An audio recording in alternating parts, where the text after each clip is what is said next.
herself to an artistic dream to become a singer. She was tired of wearing a little Playboy outfit in that place that she was a hostess at. She decides to be a singer, to pursue her artistic dreams. I think that takes a lot of integrity, you know? I've been doing that out here. Sometimes I haven't had health care. You know, it's been hard. But I had my integrity. I did not have a house. I did not have a nanny and a assistant like my sister, okay? But I had my Not that my sister didn't have her integrity, I'm just saying. Wow. She does. She does. She Asian too? No. Well, I'm sure you're still interested. Now, Marnie humiliates herself at the party. Okay, you know why? Because it's hard to express love. Now, when I was in 5th grade, I loved this guy named Jeremy Corbell. Actually, I loved him in 6th grade. In 5th grade, we went out, but I dumped him because this friend of mine liked him, and I didn't want to betray the sisterhood. Welcome back. And then he started going out with this girl, Robin. She was blonde. It was horrible. I saw him French kiss. It was revolting. And then he had to switch schools, and it was like there was this huge party for him, and I got up in front of everybody, and I read this poem that I wrote for him. Actually, if we could get some music for this, I'd like to share it with you guys. It went like this. Everyone's grieving. Because Jeremy's leaving. Jeremy, you've broken my heart. There's a man. Because I'm so happy. Just being your friend. Thank you.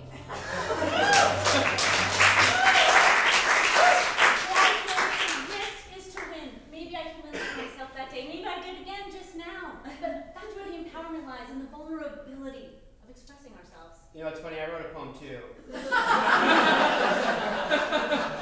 you? I did. I wrote a poem about the woman that broke up with me. Thank you, Mary.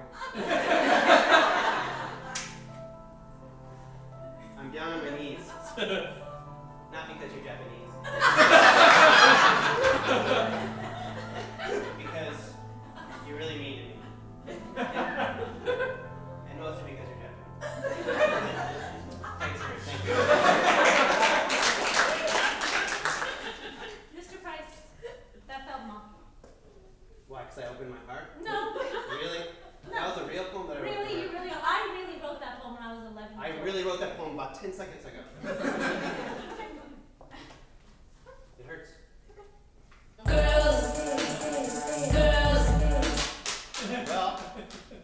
Well, thank you.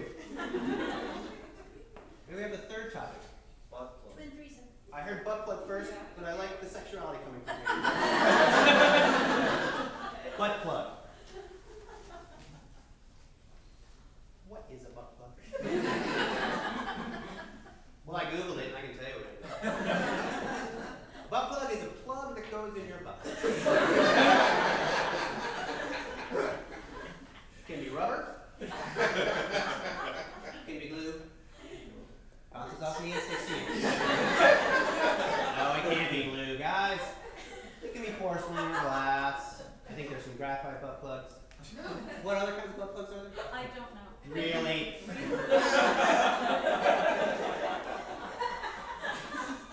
But I don't condemn those who do. I don't know either. Don't you?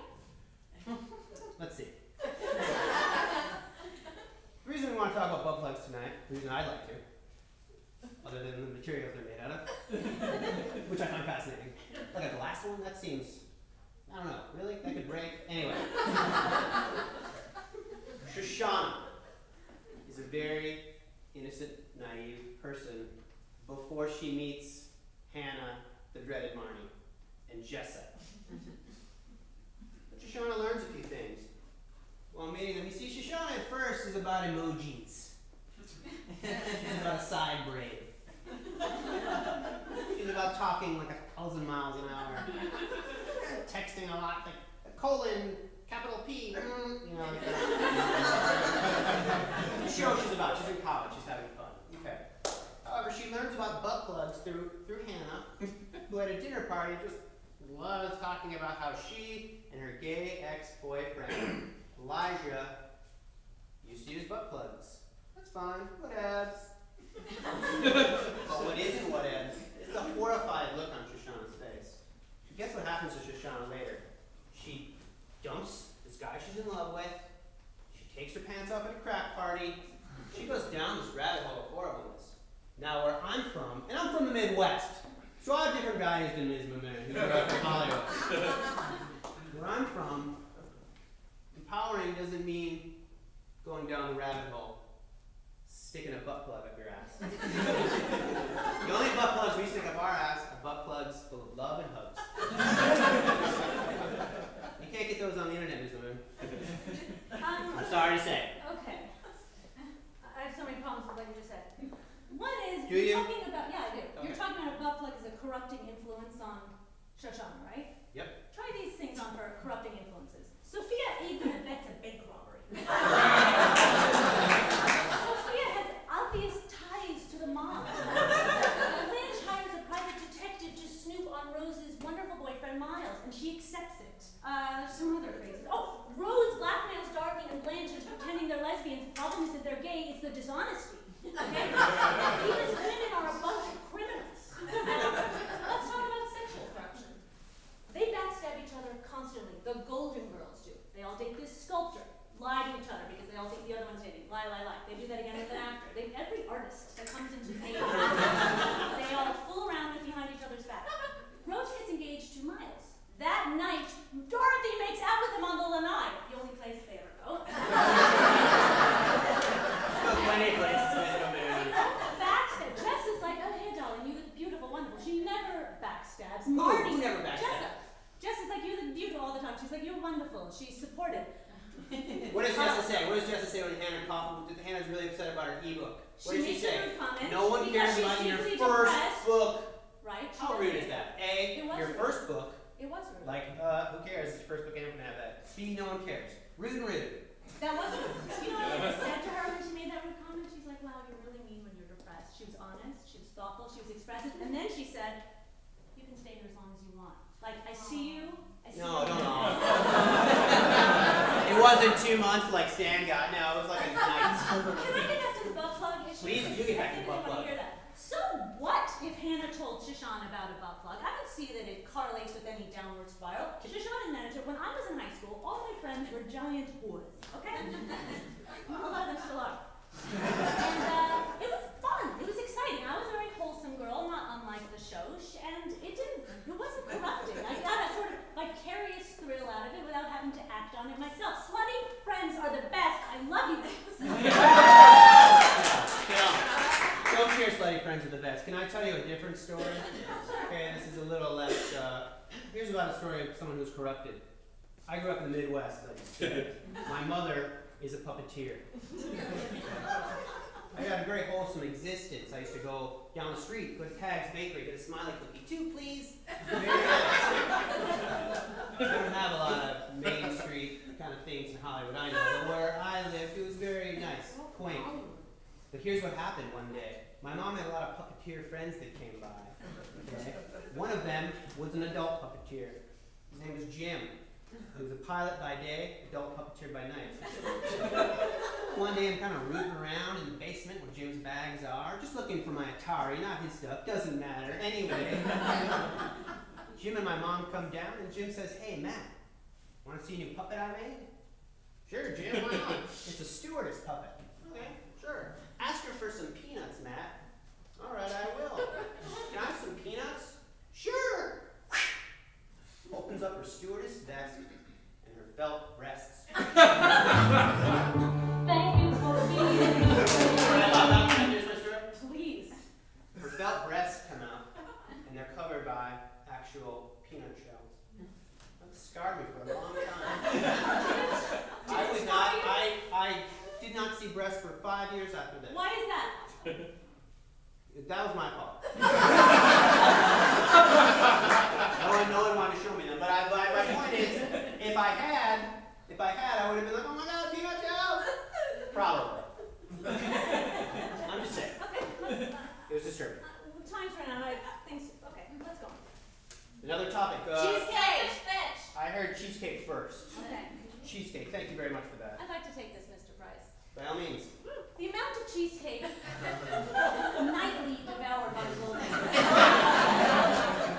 is a wonderful symbol, I think, for the desperation and stagnation that pervades every part of their lives. Now, cheesecake is a high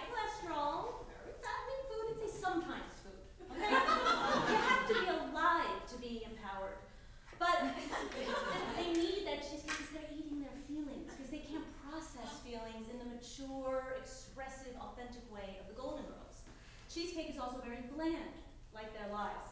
It has other unhealthy properties, which I would like to tell you about. The problem is, if you Google cheesecake, what happens is you are inundated with all this information about the restaurant, the Cheesecake Factory, which is like the worst place possible to go. Like every meal there, even their diet meals, is like more calories than you should eat in a week. It's like, just whatever you do, don't eat at the Cheesecake Factory. I do want to impart that piece of health. Sure. You want to throw in the Sizzler or anything else? Come across something You important. want to knock down? Hey, everybody, let's not go to Wendy's anymore. You know what? There's a Yoshinoya meatball down the street. Do not go to Yoshinoya, everybody. What are we doing? I'm talking about cheesecake. Really? Yeah. Well, thanks, Mayor Bloomberg, because I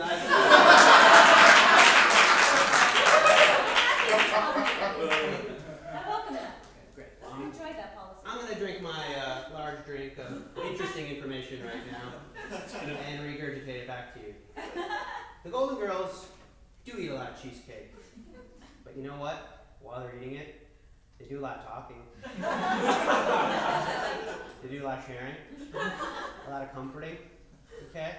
They sit there. In fact, the first time the Golden Girls were all together, it was a little rough. They got in a big argument about who's getting what room, and I don't want to pay for your shopping because you bought that pepperoni. I'm not paying for that pepperoni. Right, because they're horrible to each other. Well, pepperoni's pretty expensive. Anyway. So they sat down, and you know what got them together? A little double fudge cheesecake. They sat down, and you know what Dorothy said? When Rose busted out that cheesecake, she said, "This looks like the beginning of a beautiful friendship." Now, I've never heard that said before. Mr. Price, I think it's a wonderful idea. you're making my argument for me. They can't communicate. They call each other constantly names: blubberbutt, slut, slut puppy, human mattress, eat dirt and die, shut up, Rose. That's how they communicate. And the only thing that brings them together is an eating disorder. I don't think they have an eating disorder, Mr. You Mayor. don't? I think they like, I don't. I think they like desserts. They like dessert, Mr. Man. Does anyone else here like dessert? Did anyone not say boo? Yeah, people like dessert, Mr. Moon. Spoiler alert. Not a great thing. I bet our audience likes more dessert than cheesecake. The stagnancy represented by this cheesecake, even their taste in baked goods don't evolve. How about a creme brulee to just spice it up? A brownie. Once Sophia goes to Costco and they add oatmeal cookies to the oatmeal, but that's it. They're stagnant. Are you still taking money from the banana pudding lobby, Mr. Moon? No, I'm not. You know how your friends communicate? Well, let me tell you. A lot of it's by texting, by tweeting. That's fine. That's Okay. not even that's not true. That They is talk, actually true. they bathe. They bathe together. They have dance parties, they run around dancing and fall into a giggly heap. When was the last time the Golden Girls fell into a giggle heap? Well, once actually, when the electricity went out, they all piled under Sophia's blankets and they were in place in the house. And they were pretty screaming fucking at each giggling other. there. They were screaming at each They were other. cuddling for warmth, Miss Moon. Let me, I'd like to read what Jessa's voicemail says when you call it. Great. Okay, we're talking about communicating with your friends. If your good friend calls, if you call Jessa, like, just to talk, here's what her voicemail says. You've reached Jessa. It's not like I listen to voicemail, but go ahead. Really? You dislike talking to people that much that you put on the device that allows you to talk to people? I don't want to talk to you. Mr. Price, it's called That's self-protection. It is called self-protection. Go to the Jessa phone. is a heroin addict. She lives in an unsafe world. She's a little defensive, but to her friends, she's sad. She gets right in the tub with Hannah. They have a little snot thing going back and forth. They're giggling, they're laughing. She's supportive to Marnie. She doesn't even like Marnie, but she's supportive to her. Jessa's really nice. No, Jessa's awful. She's a horrible person. I was just gonna say, maybe Jessica just use a little cheesecake. We'd like to make this even more interactive. We're going to open the floor for a couple questions and then get back to 3 more topics.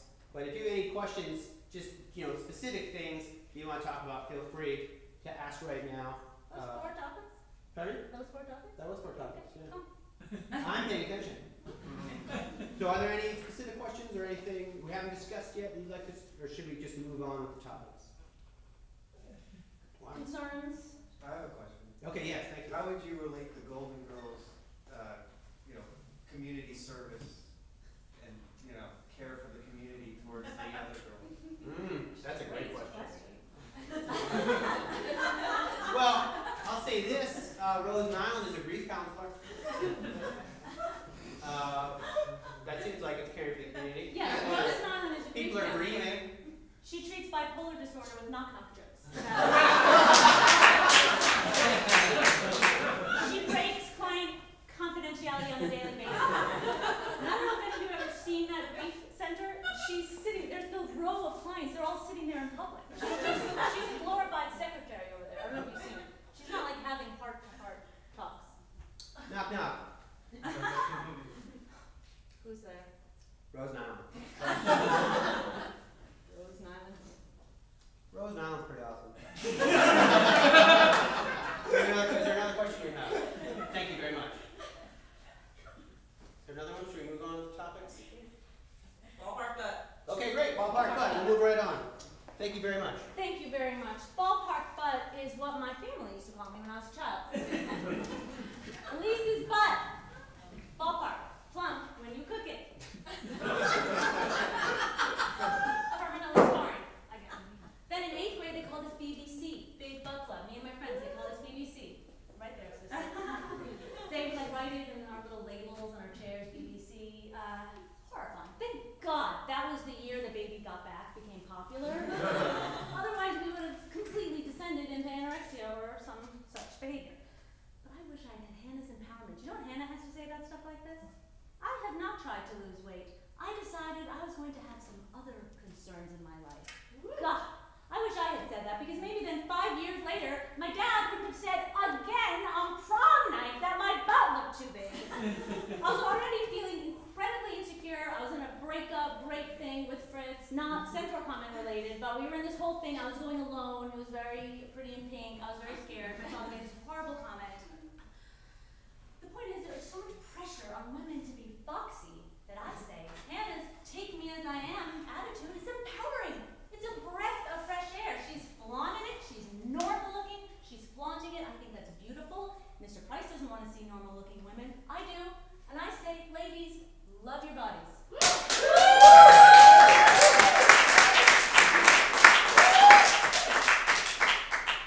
I actually agree with Mimoun.